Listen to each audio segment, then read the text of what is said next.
and my question relates to the country's national debt. We've just recently passed $22 trillion, and our debt to GDP is above 100% now, at a time when our GDP may be near a peak and interest rates may be rising. And it seems to me that politicians seem fine running a deficit because they won't be there when the crisis comes, and consumers are happy to take a deficit because it's better to consume now than tomorrow.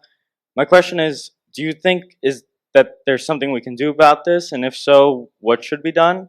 Or is human psychology such that until the crisis is upon us, it's hard to imagine anything gets done? Thank you so much. Well, that's a very interesting question. The whole science of economics had no idea 15 years ago that it would be possible to print money on the present scale and get so awash in internal debt as we have. And certainly in a place like Japan, which is way more extreme, nobody dreamed that was possible.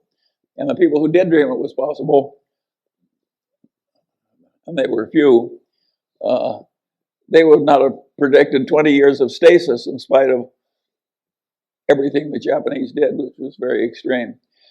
There's a lot that's peculiar in what we're doing, and eventually, if you try and solve all your problems by printing money, there'll be some disaster.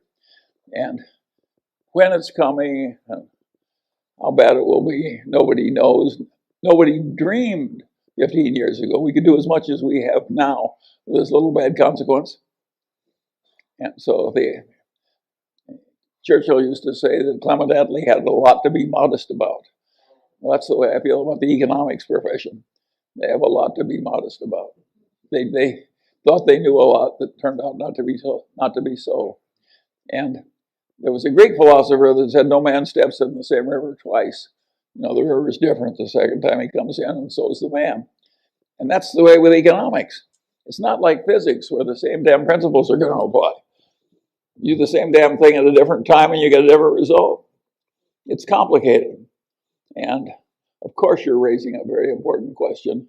And of course, nobody really knows the answer. Who knows how much of this we can get by with? My personal bet is that these democracies will eventually borrow too much and cause some real troubles. I don't know when.